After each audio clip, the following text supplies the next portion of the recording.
I overheard my girlfriend brag, "He's so clueless." At my surprise party, I got up and said, "The real surprise is she's cheating with Steve." Then I showed everyone the photos. She was left frantically trying to explain as Steve snuck out the back door. I'm a 29-year-old guy, and my life up until about 3 weeks ago felt like it was on the perfect track.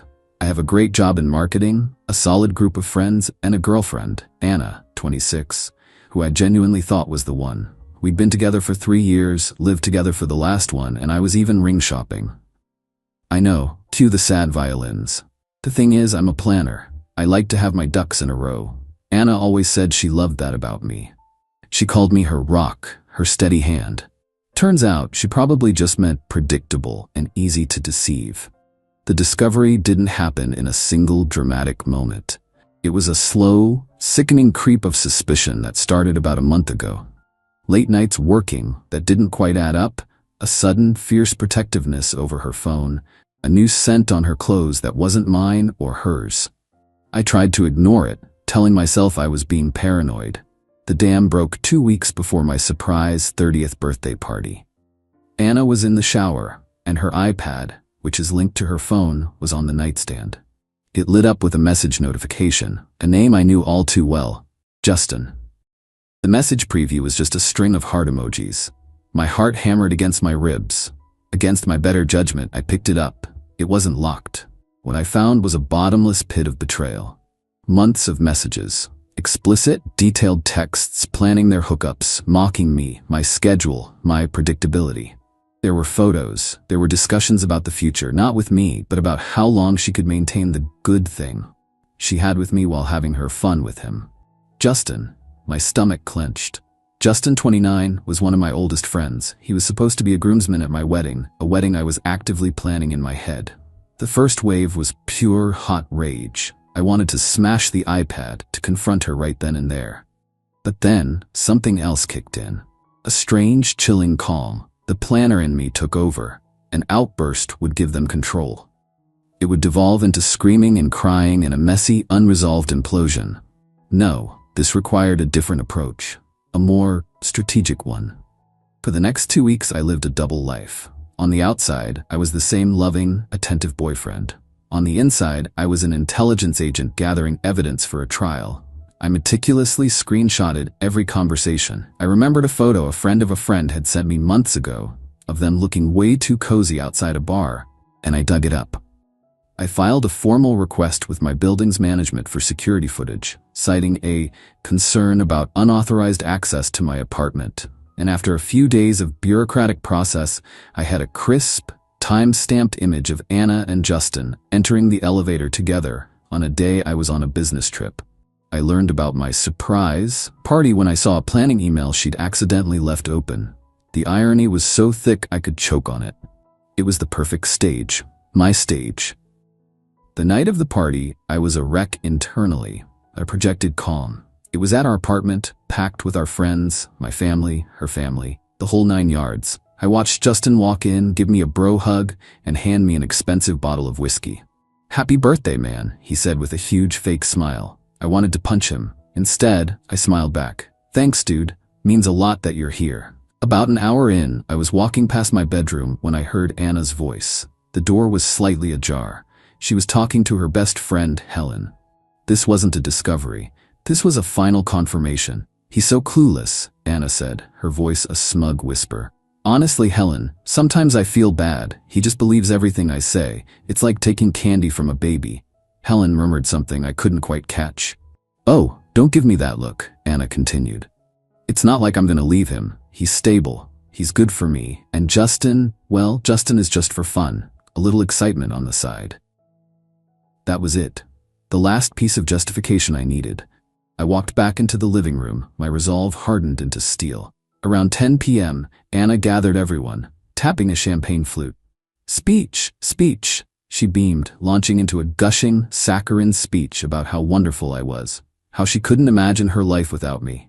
The hypocrisy was breathtaking. She finished with, "Happy birthday, baby, I love you so much." This was it. Showtime.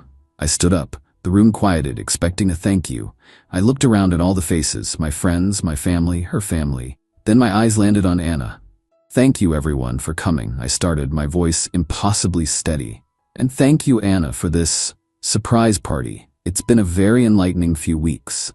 A flicker of confusion in her eyes. "Good. You see," I continued, "the biggest surprise isn't this party. The real surprise is that I found out Anna has been cheating on me for months with Justin." A collective gasp. Every head swiveled between Anna, her face sheet white, and Justin, who looked like he'd been tasered. "Now, I know that's a big accusation," I said, holding up a hand. "But as Anna knows, I'm a planner. I like to have proof." I pulled out my phone. The new smart TV on the wall, which had been showing a happy slideshow, went black. A moment later, my phone's screen was mirrored on it. I opened my photo gallery to a folder I'd named Party Favors. First, the text messages, clear as day on the 65-inch screen. Then the photo of them kissing outside the bar. Finally, the high-resolution security still of them entering the elevator, his arm around her waist, the date and time glowing in the corner. The room was dead silent. I could hear someone's drink clatter to the floor. Anna was just standing there, mouth agape, her carefully constructed world detonating in front of her. Her parents stared at her in absolute horror. I didn't stick around. I'd made my point. I turned, walked back into my bedroom, and locked the door. I heard shouting, crying, the frantic sounds of a party imploding. Through my window, I saw Justin scurrying out the back door of the building like the rat he was. I sat on the edge of my bed, the adrenaline finally starting to fade, leaving me feeling hollowed out. I had won. But damn, it didn't feel like a victory. Update 1. First off, thanks for all the support. Reading your comments has been a weird source of comfort. The last few days have been a lot. The night of the party, I stayed in my room until the last person left. At some point, Anna's dad knocked on the door. He just said, "I'm so sorry, son." I didn't know what to say, so I just said, "Thanks." When I finally emerged, Anna was gone. She'd left her key on the counter. The next morning, the texts and emails started. A flood of them. She accused me of being a calculating monster, of setting her up. She said the affair was a mistake and that I drove her to it with my predictability. The mental gymnastics are truly Olympic level. I blocked her number and set her email address to auto-delete. Justin left a pathetic, rambling voicemail. "Dude, I'm so sorry. She told me you guys were basically over." I deleted it and blocked him too. The real fun started on Monday. Anna had called our landlord, crying, saying I'd thrown her out illegally. The landlord, a reasonable guy who knows I'm the primary leaseholder and pay 80% of the bills, told her it was a domestic issue and to not contact him again. Then, the entitlement kicked into high gear. She emailed me from a new address with a list of things she needed. It included the OLED TV I paid for, the high-end espresso machine, a gift from my parents, and half of my art collection. The kicker: she demanded I pay for her moving costs and the security deposit on a new apartment because she was homeless due to my cruel and unusual actions. I responded to that email, the only communication I've sent. "All of your personal belongings that you purchased are packed. You have 48 hours to arrange a time to pick them up, with a police escort present. Any items not retrieved will be disposed of. As for your financial demands, I suggest you consult with Justin." Yesterday, Helen, Anna's supposed best friend, texted me. She apologized profusely. She said she'd had suspicions, but Anna swore it was nothing. The scene at the party, she said, was horrifying but necessary. She also told me Anna is spinning a tale that I was controlling and faked the evidence. But the people who matter know me. They know the truth. I feel drained, but also clear. The fog has lifted. Anna is scheduled to pick up her stuff tomorrow. I've arranged for the police escort and 2 of my biggest friends to be here. I have a feeling the entitlement is only going to get worse, but I'm ready. I'm a planner, after all. Update 2. The great stuff apocalypse has come and gone.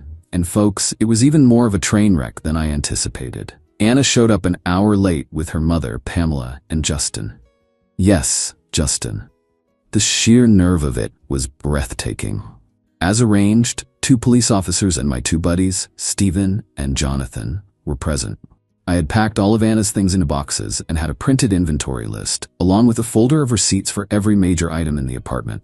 The moment Anna walked in, she sneered. "Is that it? Where's the rest of my stuff?" Pamela immediately started pointing at the TV. That beautiful television is as much hers as it is yours. Actually, Pamela, I said, pulling the receipt from my folder, it's not. Anna's face turned blotchy. You're being petty. We were building a life together. Justin found his voice. Come on, man, don't be like this. It's the least you can do after publicly shaming her. I turned to him. Justin, the fact that you're standing in my apartment is astounding. You have zero say in this. Get out of my home. The officers stepped forward and Justin retreated to the hallway. The argument continued until Anna started crying crocodile tears. She then unwrapped a designer handbag I'd bought her and pulled out an envelope I had placed inside.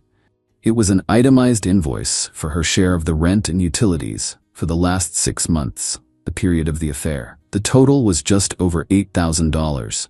At the bottom, I had written, "Since we believe everything is shared, here is your outstanding contribution. Please remit payment. Alternatively, you can forward this to Justin. I'm sure he'd be happy to cover the costs of his fun." The silence was beautiful. Anna's face went from red to clammy white. Pamela snatched the paper, her eyes bugging out. "You can't be serious," she whispered. "Entirely," I said calmly. "If you want to take me to court for the TV, I will be more than happy to countersue for this amount."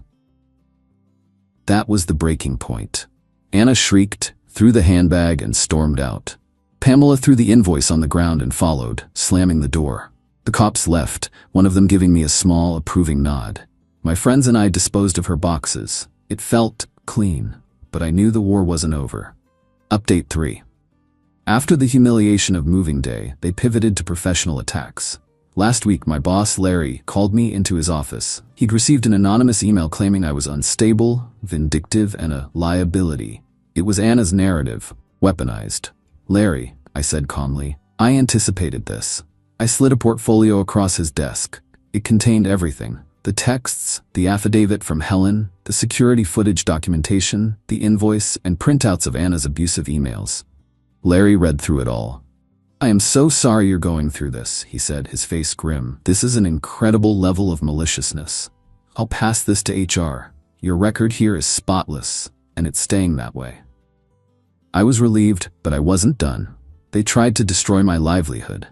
My response had to be final. Justin works in sales for a major competitor, a company obsessed with its public image and integrity.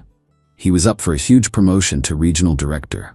I found the names of his supervisor and department head on LinkedIn.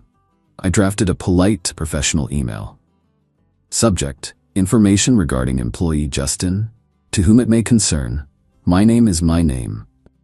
It is not my intention to meddle in your company's affairs, but I have recently been the target of a coordinated harassment campaign, including defamatory statements sent to my employer that involves one of your employees, Justin. This behavior demonstrates a profound lack of judgment and integrity that I felt may be relevant when considering an employee for a senior leadership position. Attached is a portfolio of documents for your review. I attached the same evidence I gave my boss. I didn't make accusations. I simply presented the cold, hard facts of a coordinated attempt at corporate and personal sabotage. I hit send. And then I let it go. Final update. It's been 6 months. The storm has passed, and I can finally breathe. The email to Justin's company worked. He wasn't fired, but he was formally denied the promotion. He was told that the documented evidence of his participation in a malicious harassment campaign made him an unsuitable candidate for a leadership position. His career there is dead in the water. He has to walk into that office every day knowing exactly what he lost and why. Anna's consequences were just as direct. One of her colleagues who was at the party showed their HR department the vitriolic, slanderous posts Anna made about me on her social media. They deemed it unprofessional conduct, reflecting poorly on the company, and she was let go. Their relationship, built on lies, imploded spectacularly. I heard they had a massive public fight, blaming each other for their ruined lives before breaking up. Anna is now living back home with her parents. Her father called me a few months ago. He apologized profusely and offered to pay for a moving company to help me leave the apartment. I thanked him, but politely declined. His apology was enough. As for me, the last 6 months have been a blur of lawyers, agents, and packing tape. I finally closed on the sale of the old apartment last month. The market was slow, but it's done. I've just moved into a nice rental house in a different part of the city. It's a fresh start. Buying a place of my own will come later, when I'm ready. Some days are still hard. Betrayal leaves deep scars, but I'm in therapy, working through it. I'm focusing on my work and my friends. The other night, I was sitting on the floor of my new living room, eating pizza out of the box, and I just felt quiet. Not happy, not sad. Just the calm, quiet feeling of a battle being over. The board is clear, and for the first time in a long, long time, I'm playing my own game again.